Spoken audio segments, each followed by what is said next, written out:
Hello and welcome to my channel. In this video, I'm going to show you how I took a thrifted figurine and transformed it into a little decoration for Halloween. So stay tuned as I take you through the full process from start to finish.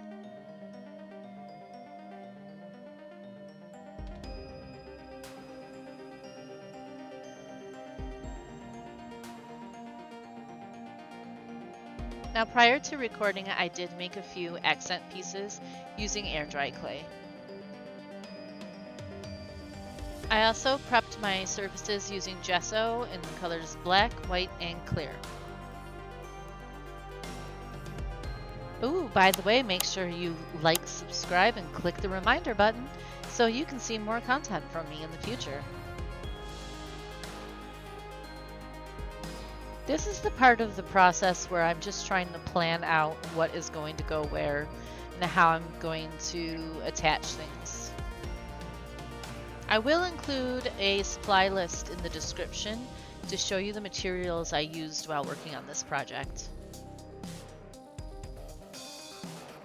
I don't know if anybody bobs for apples anymore, but these two kids are going to be. I'll be placing some little candles around to help with the atmosphere. I'll be using Aleene's Turbo Tacky Glue, E6000, and some hot glue with this project. I do recommend the tacky glue. It seems to have a very good bond. The hot glue, it tends to break off easily. And the E6000 is also a great bond, but it's so messy, especially for these smaller projects. Unless anyone knows if they have like a needle nose bottle of E6000, that would be nice. Let me know in the comments if that exists.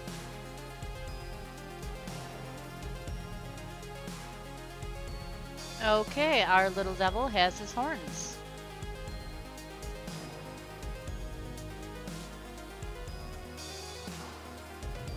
Here I'm just continuing to make plans.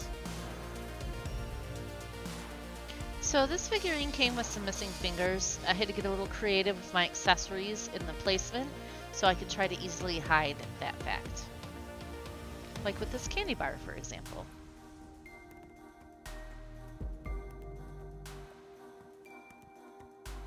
I'm using the tacky glue to hold my pitchfork in place long enough for me to get some hot glue around it to try to permanently hold it in place, and then I'm going to paint over it. I'm also going to be adding a little bit of chain around the middle at the end to take away from that glue blob that's going to be resting there. It will also give it some added interest.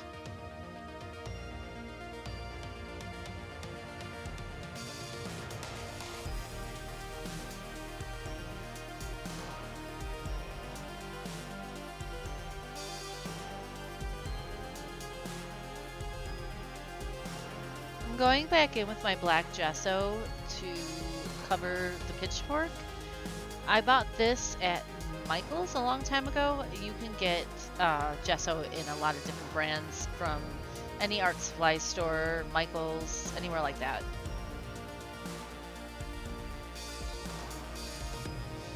I also grabbed this silicone baking mold at a recent Michael's trip to fill in with hot glue to make some pumpkins going around my characters.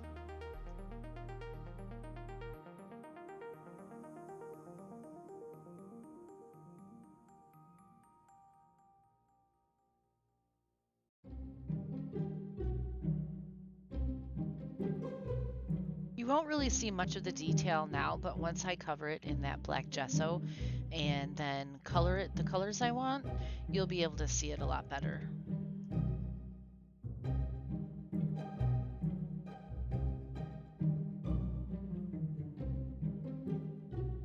I'm adding a little bit of washi tape to the middle of the pitchfork. This is where it's going to rest in the devil's hand. And this basically is for no other reason but to help cover one of those missing digits on the devil's hand.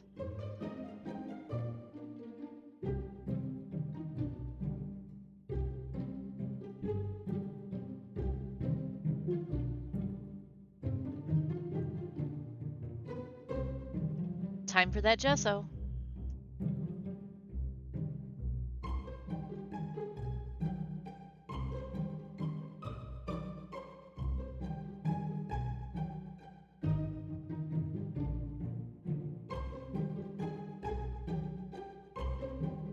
And finally, it's time for some color.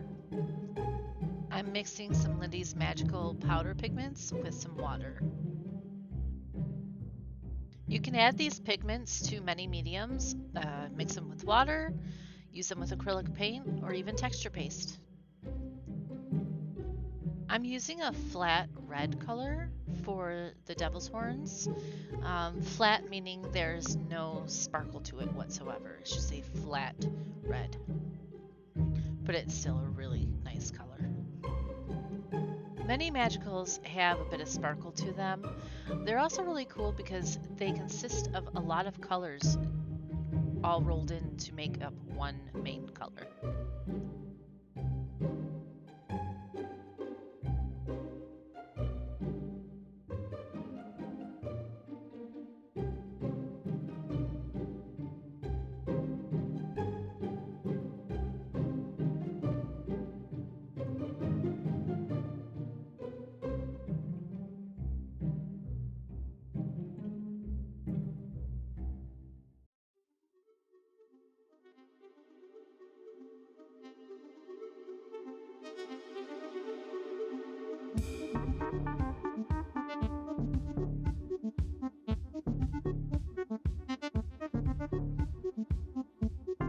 I'm switching it up now to Finnabair's Metallique acrylic paints in royal red for the pitchfork. I want to try to get a few different shades of red to make up the whole look of the devil, so it's not just one color over and over again.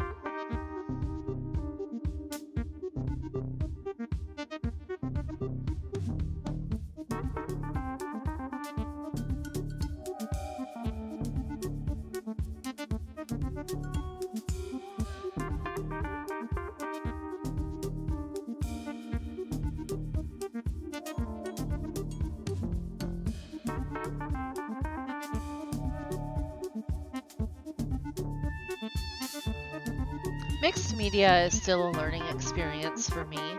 For example, I realized that the Lindy's Magicals with just water were not going to show up very well for me on the black gessoed pieces. I did try, like I'm showing you here, to mix them with some white acrylic paint. I didn't get the true color that I was going for.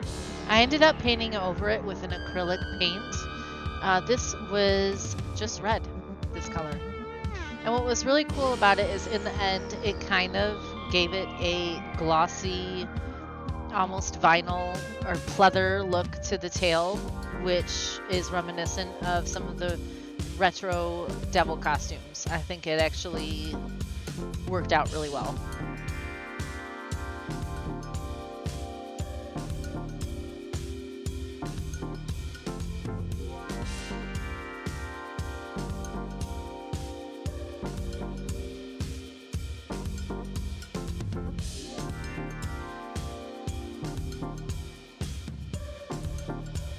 Using a heat tool to quicken the drying process a bit. I decided to go back in with the royal red for his robe.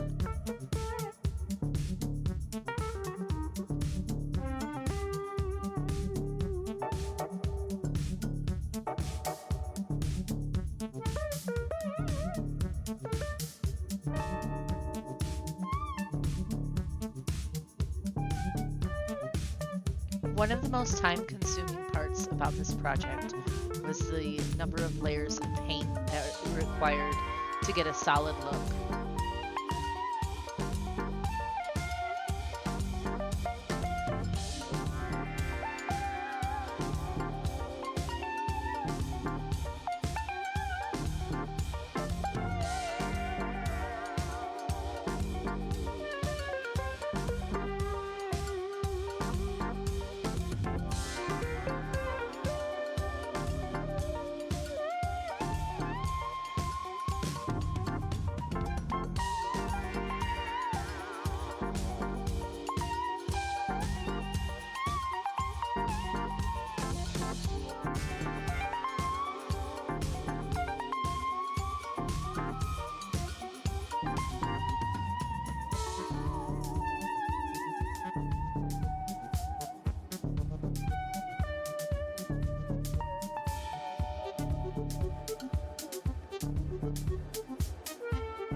I did paint the plain clay colored pieces with the clear gesso, and I really like how the Lindy's Magicals showed up on these pieces.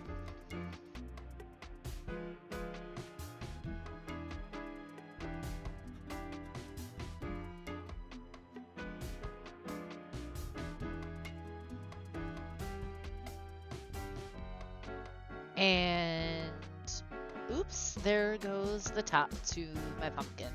But we glue this back on later, so it's okay.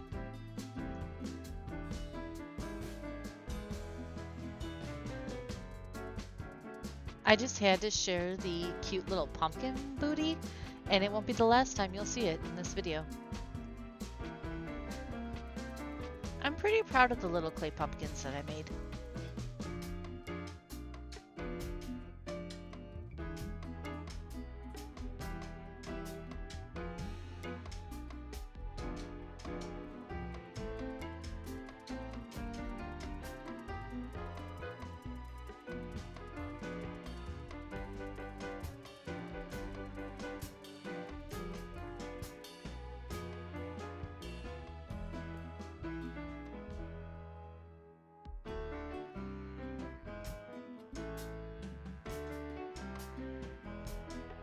Get ready for it. There's that little pumpkin butt again.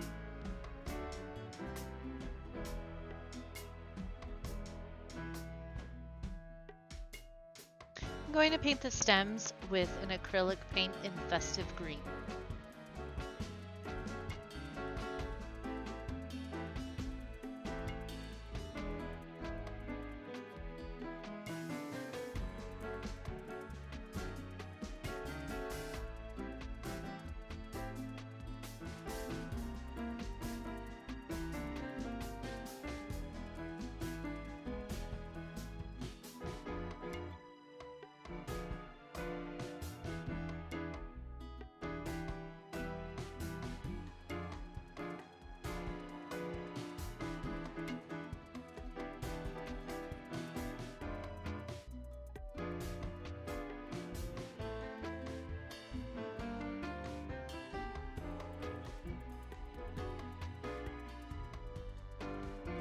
I'm adding some colors to my palette that are going to be used to color in all those little apples that I made.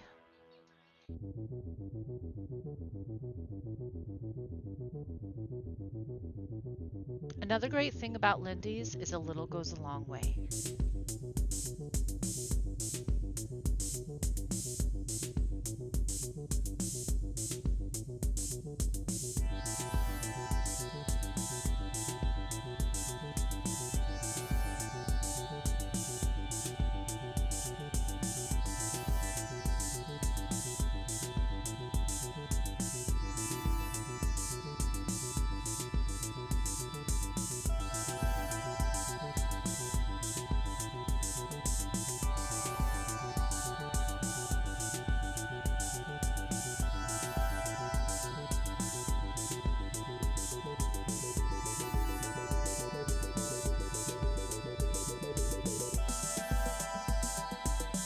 I decided to just drop in the apples and then roll them around with my brush and a pair of tweezers until I got the effect I was looking for.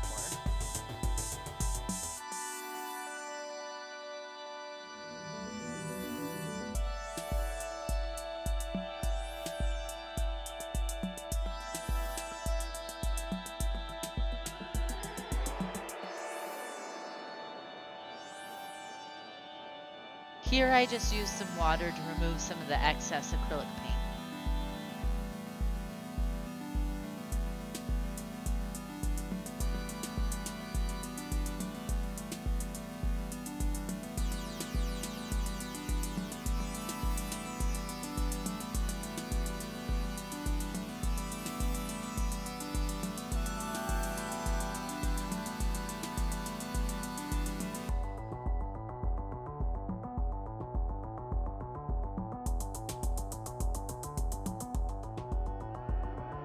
I liked the idea of having no two apples look exactly alike, which would give it a more realistic feel.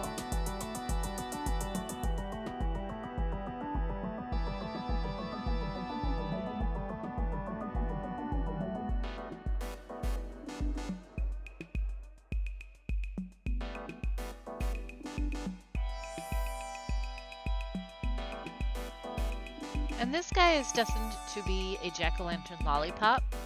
I did go back in with that acrylic sparks color, the phoenix feather, so that it had a little bit more shine to show that it was candy. Time to reattach the stem.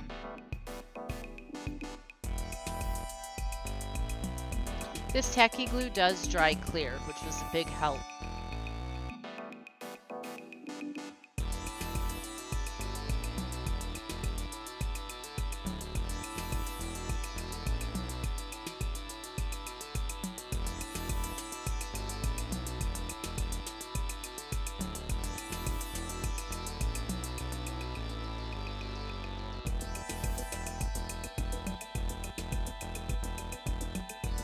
I'm just checking to see how well the tail is going to end up standing out from the robe at this point.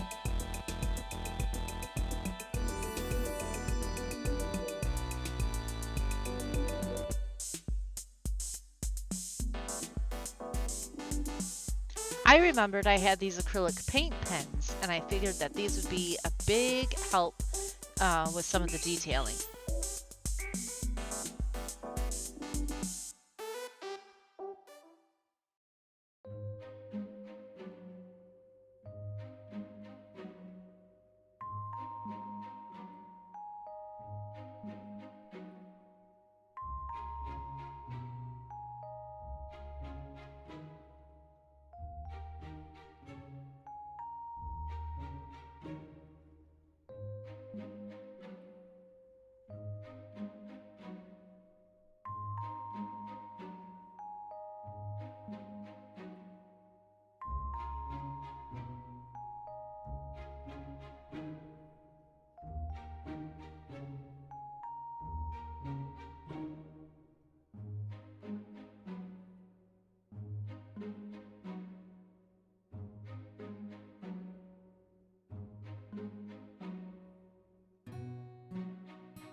Using the color Rust Red to paint the devil's hair.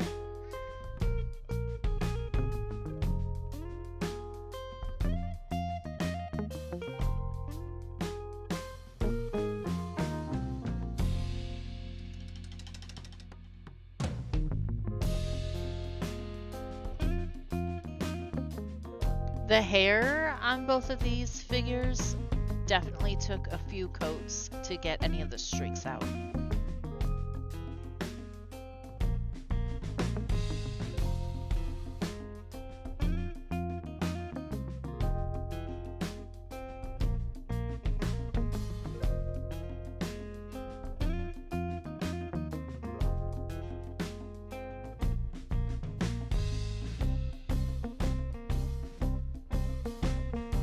Using Acorn brown for the angel's hair.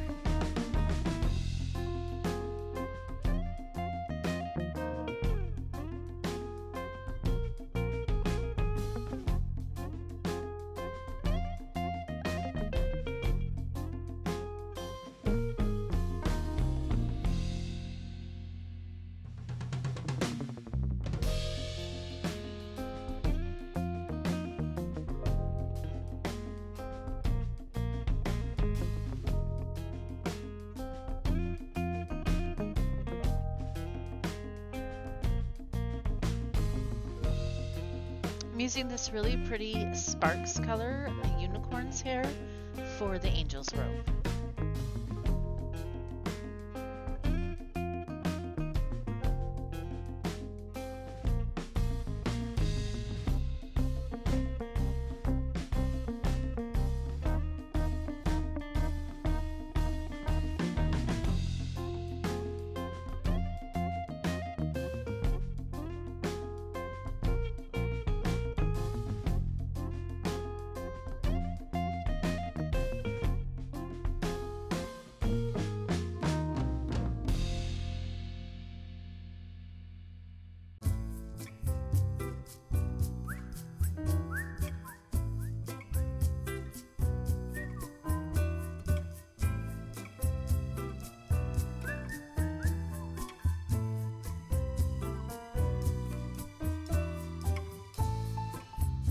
This part was scary because I really didn't want to mess it up. It was really hard to do. I think it came out okay. It might not be perfect, but I think when you see the finished product, you can tell he's supposed to be a little devil.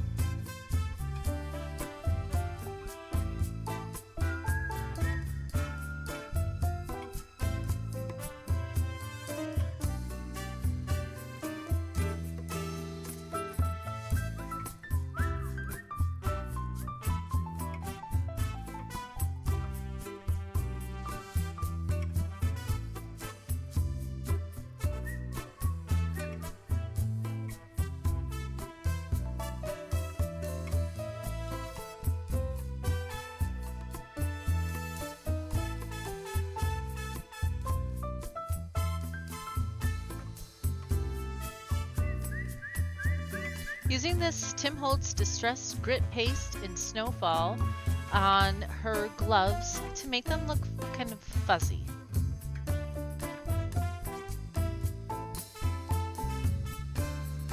This is where mixed media is a very forgiving art. You can layer mediums so that you can kind of cover imperfections or areas that you don't think turned out quite right until you can get something that you're happy with.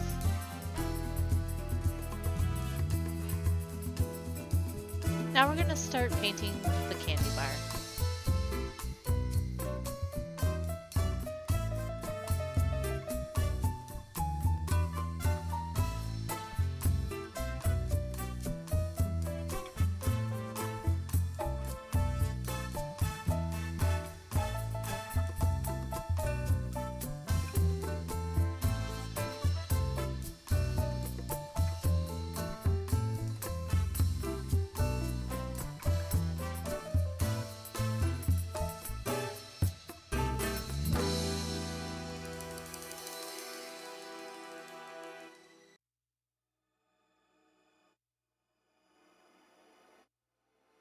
While that dries, we're moving on to the wings. Now the wings on the angel had a chip, so I added some clay to fix that. It's not smooth though. So what I decided to do on both sets of wings is add a little bit of this paste. It's like a chunky glittery paste to parts of the wings to help make that transition look a little smoother and more polished. And to make it look uniform, I did it with both the angel and the devil.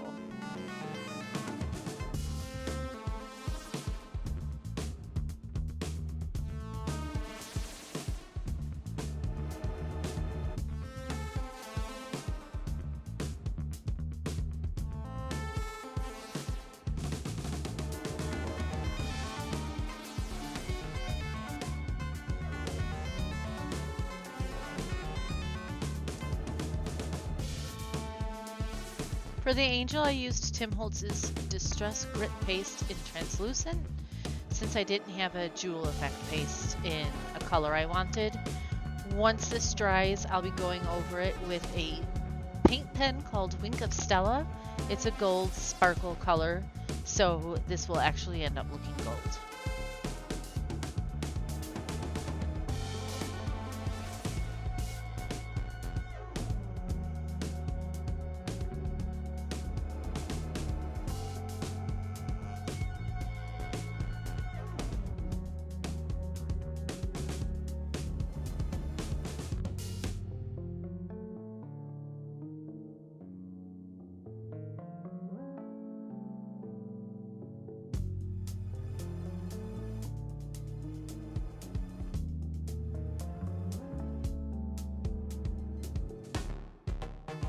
I decided to add some trim to the bottom of the robes for contrast.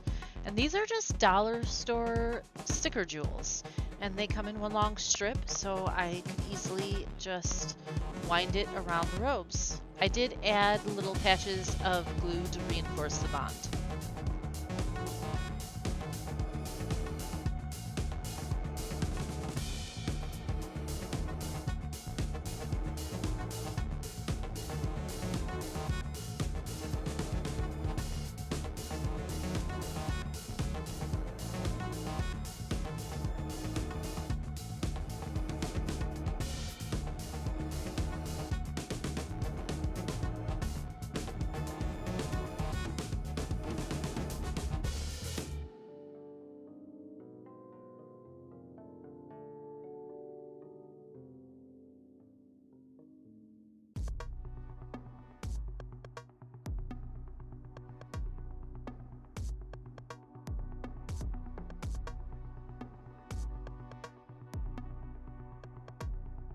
Here is that gold Wink of Stella pen I was talking about.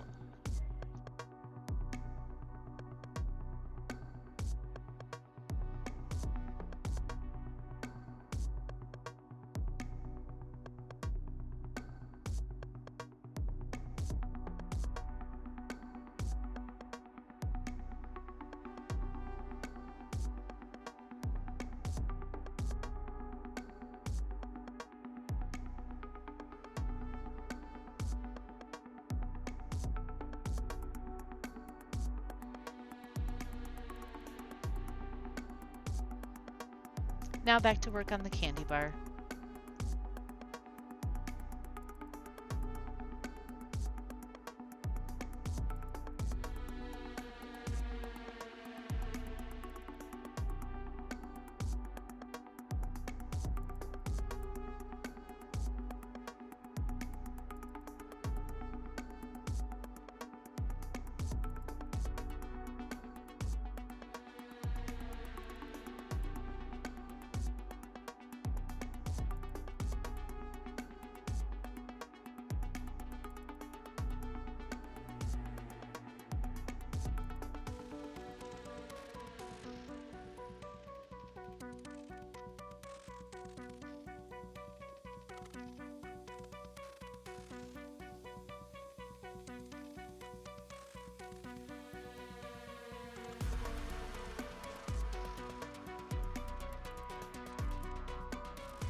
While that dries, we're going in with the jewel trim for the devil's robe.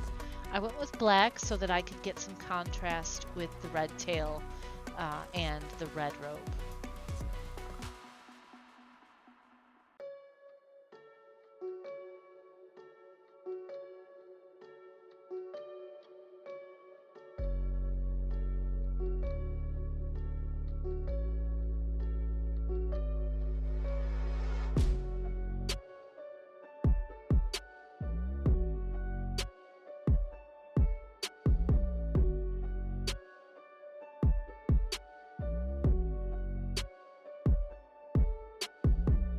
Securing the tail in place with the tacky glue.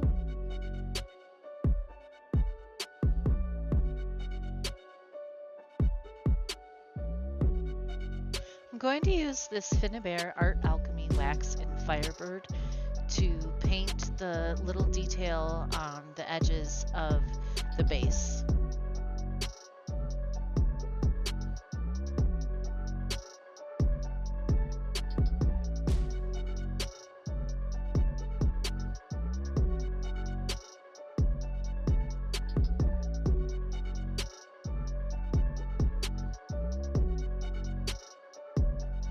And this is where we're at so far.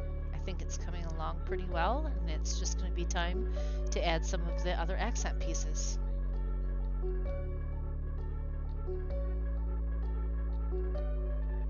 I grabbed some raffia to cut down to small pieces to make it look like there's some hay on the floor Kind of like when the party's about to end and you turn the lights on and you see what a mess the floor is.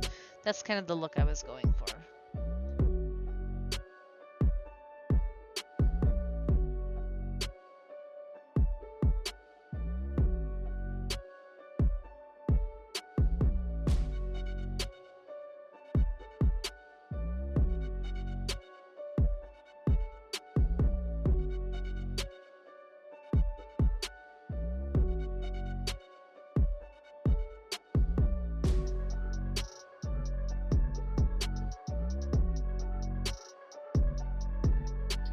Looks like back to work on the candy bar.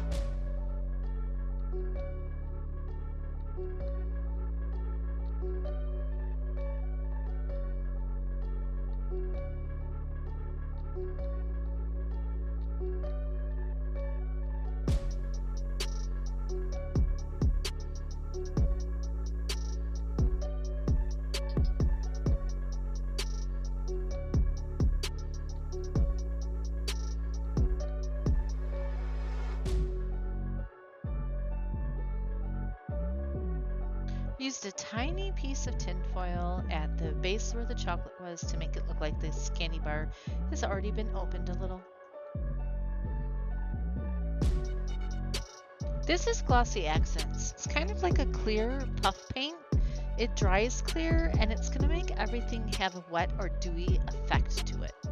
I'm using it on the apples to help sell the idea that they were in water and the kids have been bobbing for them.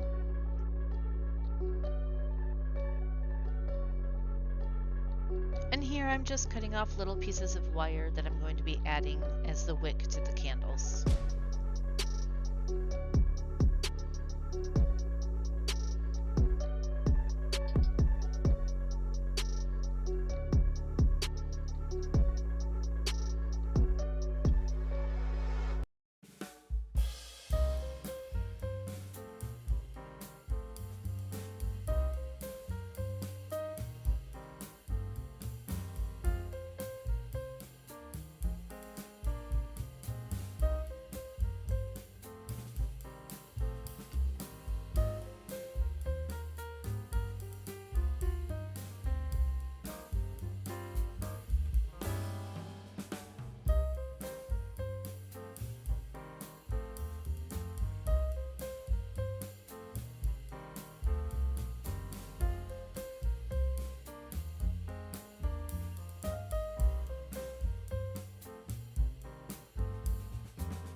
I definitely think we can call this a successful transformation.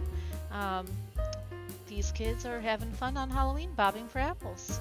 And I hope you have fun on Halloween as well. And I thank you very much for watching this video. Don't forget to like and subscribe for more, and I will see you next time. Bye-bye.